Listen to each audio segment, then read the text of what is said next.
I wanted to actually show you kind of like a beast mode, like super, like way over the top example of kind of what I was showing you guys last week with the folder thing.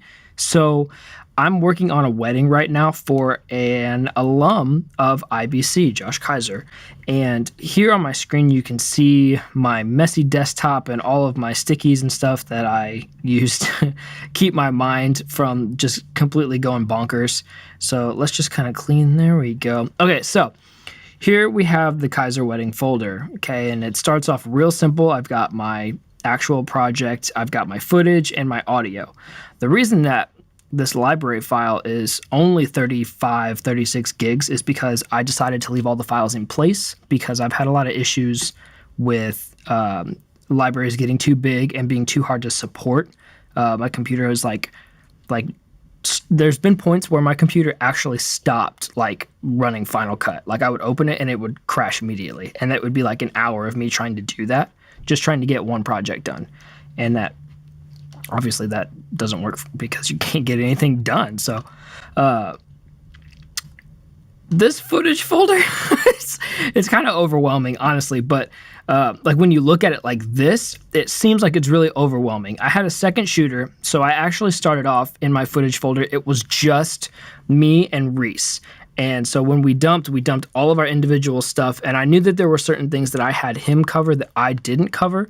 So I knew when I was going to go through, I was going to end up making a bunch of these folders. This is kind of how the process can go. It can start from, just audio and footage and different cameras to, okay, well, I know that I have all these cameras, but I also want to subdivide by like certain things that I'm going to be looking for when I'm putting my video project together. And that's where this kind of approach comes into play. So I have, when we're at the Airbnb, so details of the bride, details like bridal things. Honestly, like these all make sense to me because it's my system and it works with how I think. This is the kind of thing where I can give you the concept, but only you can really like speak your own language and help yourself keep your mind from like going crazy. Like you'll kind of develop that language of what's the word? It's like your own personal jargon. You'll come up with that, or like you'll come up with like what makes sense to you and what makes like things fire off in your brain faster. Like I don't need, like I know what vowels are. I know what like stock footage is. I know what it all is. So if there's anything that I needed to use as like overlays and stuff, I have stuff for that. I have like random B-roll. I have specifically like this pocket watch that I thought was really cool. So there's that. But what I did was, and I'm going to show you, like, here's what it looks like. Like, I'm not going to show you everything because they haven't even seen this yet. I'm almost done, and I'm really excited about this. But like, this is my timeline, and it's crazy because there's so many things. And I started with like building sound design and making the song make sense first and like feeling out the dynamics of how I wanted it to flow, and then telling the story with like different vowels and different speeches and people talking. And then I kind of build in between that. But I need to know where everything is if I'm going to do that, especially when you're doing a project this big where it's like 5 to 7 minutes long. Like, you don't want to have stuff just like all over the place. Like, if we just go in and say like we just open the event, like this folder by itself, like the main folder just holding everything, is massive. Like, I don't want to deal with this kind of stuff and just be like, oh, well, where was that one clip of the thing? And then like have to go through all of this trying to like find it, because you could sit here forever just trying to find like one shot and like overlook it because a lot of it looks the same because it's all pretty much in the same place.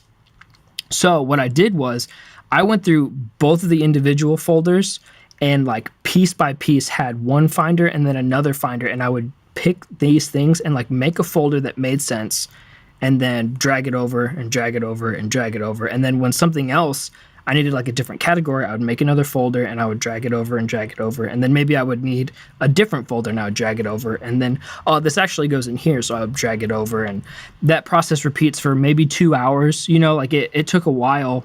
It probably took more than 2 hours to organize all of it. It's like 200 and something gigs, not including the audio. So I had I also had three actual different devices that I used to capture audio, and I know what those are. They're Tascam on-body recorders, and then the ceremony, I actually just dropped all of the ceremony stuff into one thing. I have a different device that I use for capturing stuff from the sound system. So all of those things, like I know what they are and I know where they needed to go.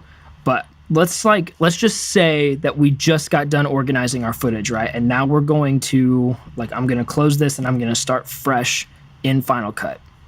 So I'm going to open a library and I'm going to say new. So let's say this is going to be the wedding, whatever. So like we said before, we're going to take literally, now that we've done all of this organization, like all of the thinking work and like, oh, if I want to find this, like it goes in here, all of that is done up front. So now I grab all these different folders and literally just drop them into the event. This is a beautiful site. It really is.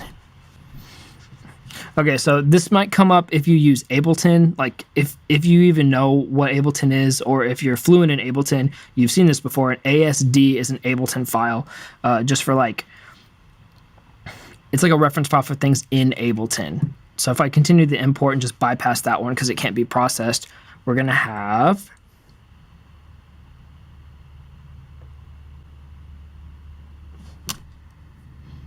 convert. Okay, there we go. So now, this is another thing. When you're importing, this is something that you can set up in your preferences. Obviously, this looks really scary when it first happens. This like missing proxy. This looks so scary because everything's red and you're just like, oh, red alert. No, it's okay. What's happening here is now that it's started the import process, like it has all the files like referenced, it knows where they are in my computer. Now it's going to write smaller quality files. This is fantastic when you're trying to do projects that are really big like this and you maybe don't have a computer with a bunch of processing power. Creating proxies is a great way to keep your the workload light on your computer while still getting a lot done. So while you're working on your project, what will happen is your computer just uses these other files that are smaller that it's created to reference and view the timeline. It's playing, but they're smaller quality, so you're not going to get as much detail. Maybe the color won't be quite as vivid. Little things like that, like sacrifices in quality that can help you build the timeline like what I'm doing. And that's allowed me to work a lot faster because I can see where everything's going to go, and then I'm just going to flip a switch and it goes to high res like immediately. So that's cool. The way you do that is by going into Final Cut Pro's preferences. And here we go. So on the import tab, up here at the top, we looked last time at files and how I said that leaving files in place actually helps you keep file sizes, like library sizes, smaller if you don't want to send those libraries to other people to work on, or if you're not going to be transporting them back and forth, and there's files like maybe on your computer and your library is on a hard drive. So if somebody else wants to open the library from your hard drive, your external hard drive, and they don't have all of those files on their computer, then they're not going to be able to actually see what you did because none of the files are on their computer for Final Cut to reference back to. So if you want to copy them into the library storage location, that's great, especially if you need to be on the go. But this helps me a lot when I'm doing like bigger projects, things that are bigger than like 1 to 2 minutes. But down here in the transcoding section, you can actually have it create optimized media or proxy media. The reason that I don't have it create optimized media is, here's the bubble. Select to create high quality copies of media for optimized editing encoded as Apple ProRes 422. This can really bog down your system because Apple ProRes 422 is an uncompressed file type, and it's basically just like super, super raw footage. And there's just a bunch of raw information to work with, which is great if you're trying to do some really intense editing stuff. But if you're not, and you're basically just trying to, like if your footage is already pretty good and you don't need like I highly doubt anybody in the next like 30 days or even like 3 years maybe is going to be doing like a movie like a Hollywood level movie, and that's fine. So we don't really need like super high quality stuff. For me, I need something that's more run and gun. So what I do is I only create proxy media because I want to down res everything so my system can move faster, I can get more work done, and then I can go read my Bible. In all seriousness, transcoding to create proxy media up front is the same kind of as how we do our file system, where we kind of do all of the legwork up front so that it's easier to do the actual work in the process, and you don't have to stop and like look for things. You don't have to stop and let things buffer because you're not using such high quality media that your computer's like, oh, I can't handle this. You know, it's not going to freak out on you. But it does take a little while, especially when you're doing bigger things. Like here, I only have a couple of them popping through as it's going through the process. If I bring up this background task menu and I drop this down, let's just make it. Like this takes a lot. Look at this. Like this is a lot of clips and footage. And that's okay, because imagine like trying to use like the full res stuff the whole way through. It's really difficult. So I'm going to stop this because I actually don't need any of this, but this was all just to like teach you the concept that proxy media and organization up front is fantastic. These are great things. Okay, so now let's talk about the second half of today's lesson and what your project is going to look like. I want you to open a new library or create a new library. Let's say I'm going to make it on this hard drive of mine, and I'm going to call it Church Fog. So this might be a controversial thing, and we don't use this at my church, but I kind of wanted to see what was possible with hazing, because we have a lot of like fill lights on the sides, but you can't see them. And the reason for that is because there's no diffusion in the air. And the reason that this can be kind of controversial is because some people think that it looks worldly. And I don't necessarily agree. I think that the spirit you do it with has a lot to do with it. But I mean, we used light hazing at IBC Live, and it made the lights look amazing. I think that if your church is okay with it and your congregation is receptive to it, then it's fine. But I don't think that you should do it if you're gonna offend a bunch of people and like it's just gonna cause problems. Like if it's gonna inhibit people's worship, then it's probably not the best idea, even if it's not necessarily like if it's more of an amoral thing, but people will still be bothered by it, then I feel like it's our job as Christians not to make other people stumble with the things that we're okay with. I'm pretty sure that's biblical, but whatever, I don't know. So I okay, so I was playing around with it's fun, like we've tried it out. We've actually used it in one video, and I think that it looked really good. I mean, you can tell me what you think about it, but let's see here. Let me bring in my Finder. So actually on this, this is the folder that I'm going to make available to you. And this is kind of going to be your project. I'm going to link a Dropbox. I'm going to link a Dropbox link. I'm going to put a Dropbox link below, and you guys will be able to download this folder, and then I want you to organize it. So there's 3 different types of footage in here. There's story orientation, which is basically footage that's just shot like this, so that it's the orientation of your phone rather than being on the side like normal, like you're seeing this now. And then there's regular footage.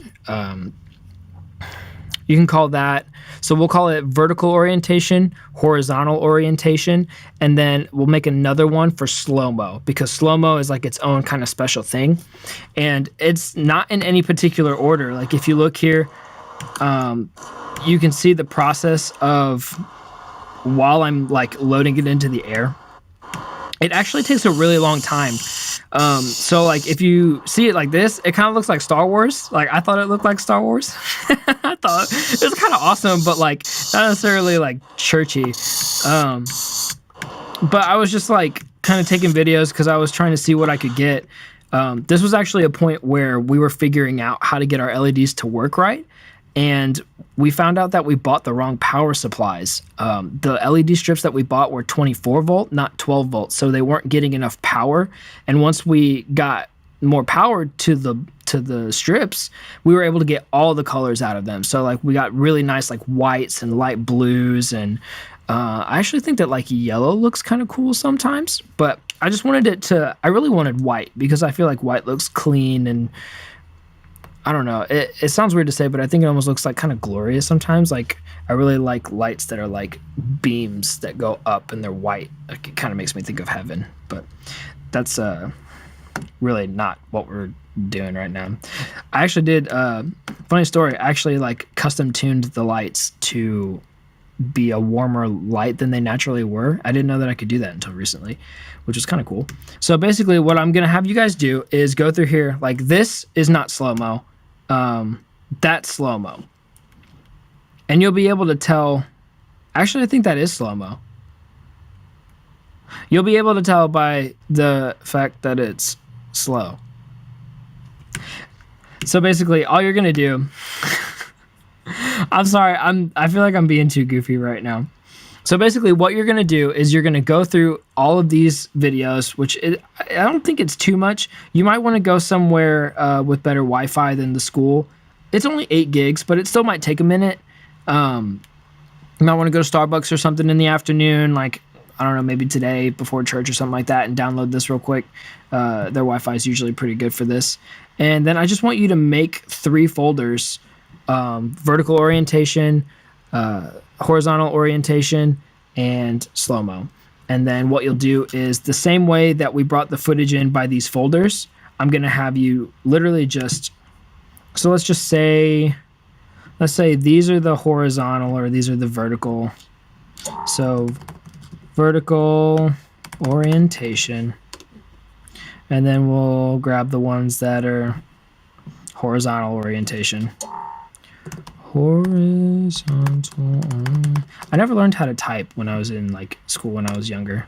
Oh, I wasn't even naming that. That's cool. Orientation. Horizontal. And then let's just say that these are all the slow-mo ones. So new folder. Slow-mo. Cool, right? Okay, so now that you've got all your folders ready, you're just going to grab them and drag them right on in. Boom, done. And if you've set up your preferences already, Final Cut will start making proxy media immediately. I pretty much always have my Final Cut set to transcode media, and I'm usually on proxy already. I'm going to cancel this just because I have stuff running on my computer to record this lesson. But if you go over here, let's get rid of these two. So this is your main, like your viewing timeline screen.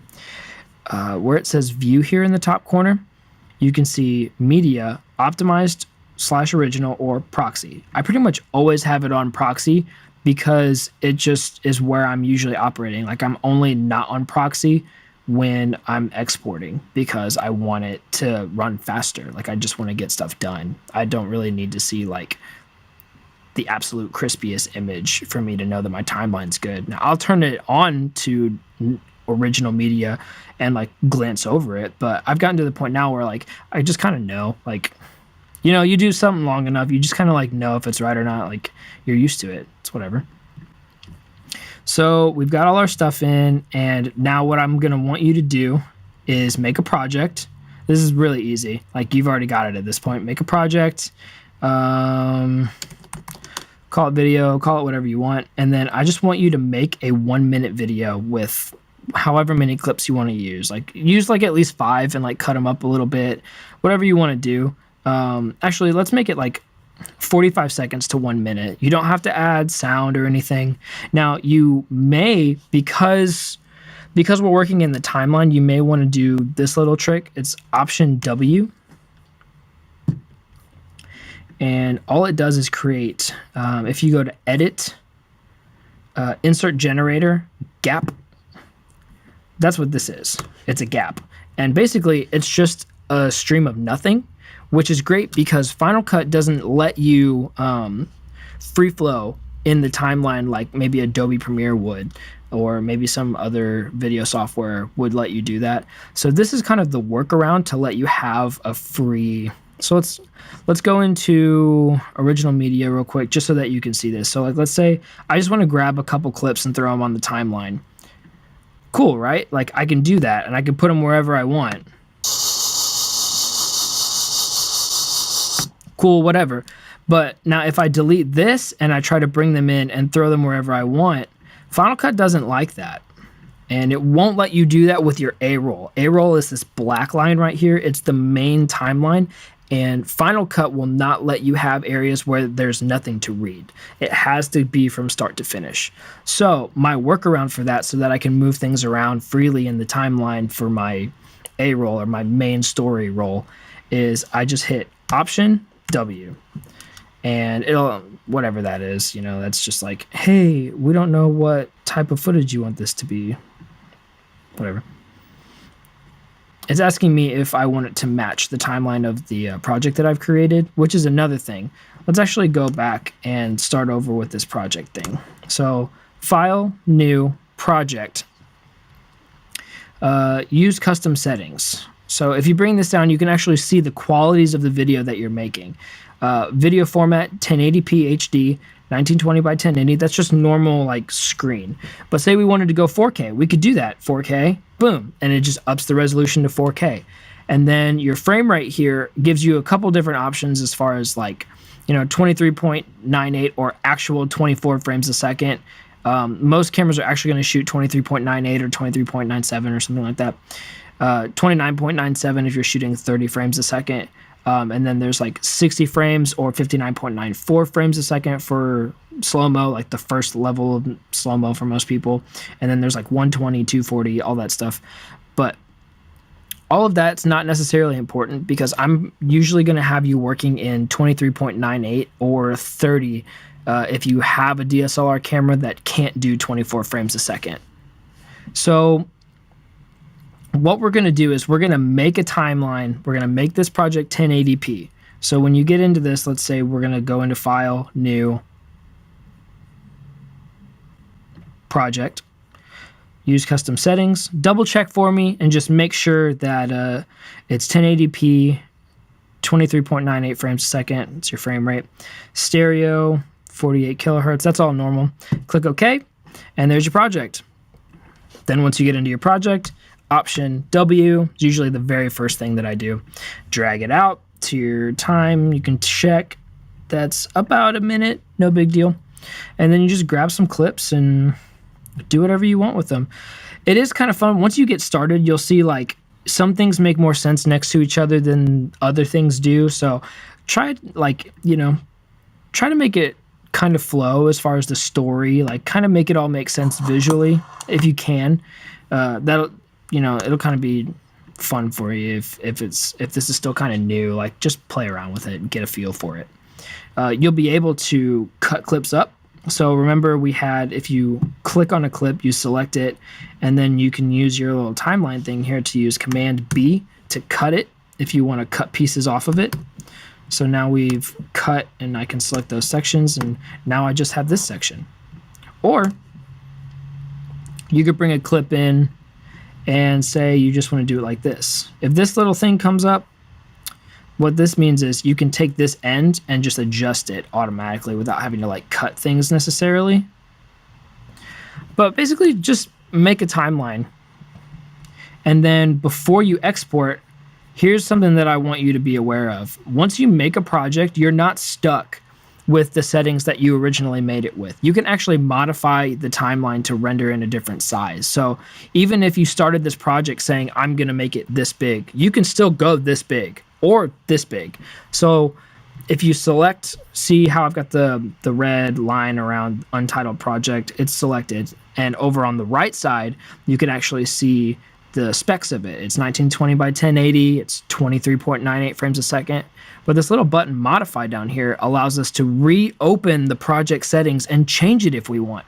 So we can go in and make it 4K, which is what I'm going to have you do. I'm going to have you make it 4K. And once you're done and you've got all your clips in there and you got a nice full timeline, let's just build a full video real quick. We're just going to say that this is me spending a bunch of time putting together a cool timeline and making it make sense, whatever. You can actually see towards the end, wherever it is. Where is the end?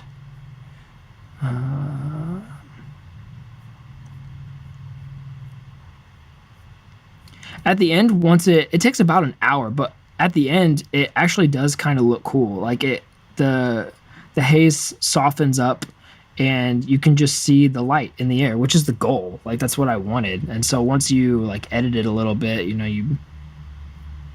hello.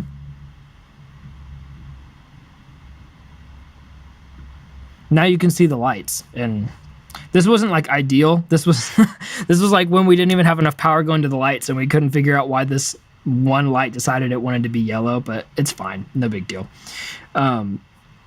Then what you're going to do is you're going to export it, and you're going to export the master file at, check the settings, resolution is 4K, and then you're going to put it in your Project 2 folder in the export thing, wherever that is for you. So I'm going to go to ChurchFog. Let's just say that this is what we're doing, and then I'm going to go export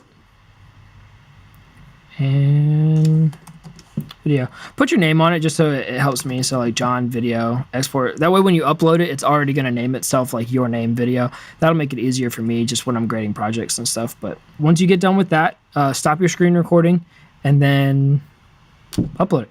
Hope you guys have a wonderful week, and I will see you in the next lesson.